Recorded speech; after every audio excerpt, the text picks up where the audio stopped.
So, something else I observed as well. A friend of mine, one of their relatives, goes out running. And the way she describes that she goes out running to my friend is you'd think that she was a world-class athlete, which is fine if that makes her motivated. But she goes out with a group of people and they go around the countryside. Well, it just so happens I went out cycling and happened to bump into said person. They were a little bit shocked to see me because at the time they were actually walking. It turns out they run a bit, then they walk, then they run a bit, and then they walk, which is fine. But she does give the impression that she runs all the time, and she doesn't. Whatever, at least they're getting out and doing something. If it makes her feel motivated. But the thing is the same person has a go at my friend who used to be well overweight. She was really, really overweight and she lost a load of weight and she's now like a size 10 to 12. Got loose skin and stuff and is a bit paranoid about that, but enjoys herself every now and then, but is on point with her eating. So her relative goes, oh, you shouldn't be eating all that. We go out running, we do this, you should be more active. And she gets a lot, because she said to me, I get anxious about going out with them because all they do is moan about what I'm drinking and what I'm eating and it makes me feel crap. I said, well, don't go with them. Anyway, I digress back to it. So later on that day, this group of people, because I'm friends with one of them on Facebook, post pictures of their progress of them running around the countryside and how they've been out having a good day in the countryside. And it's great. It's really good to being active. The thing that got me and made me realise, because even though that person's active, she never seems to change. She still seems to have a little bit of a belly and not stupidly overweight or anything, but just if she's well into fitness, you'd think that.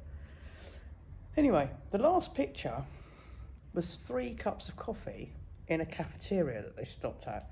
But the 3 cups of coffee were latte coffees in big glasses with cream on the top and like a Biscoff or like a cinnamon like biscuit put in it, like a flake. Now that's fine, but a coffee of that stature is probably 300 to 400 calories.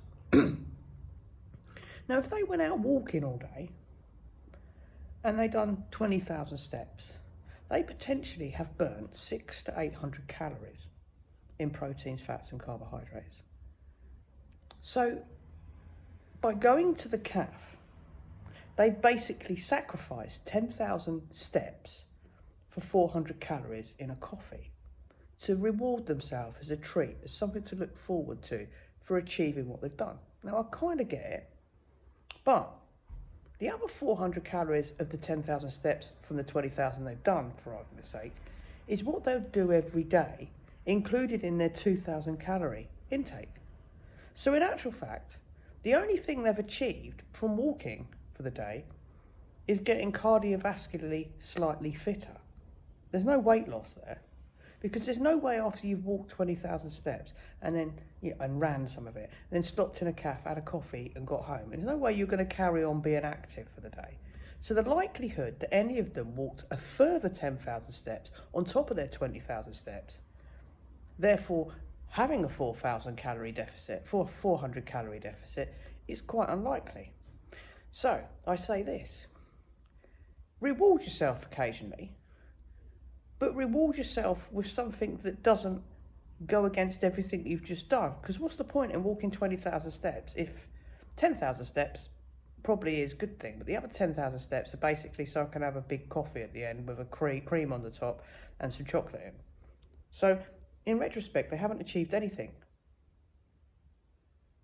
And I think a lot of people do this because I hear it a lot. I'm going to the gym today, I done a really good workout, then I went for a massive fry out. Okay, that's all right, maybe once a month, but you do realise that's actually probably, you're just eating all the food that you've just burnt in the gym.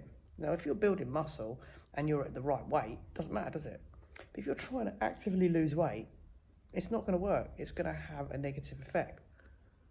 So maybe they should have stopped at the calf and had a normal coffee.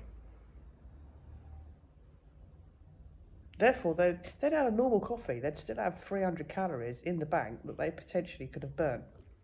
But instead, they wasted it all.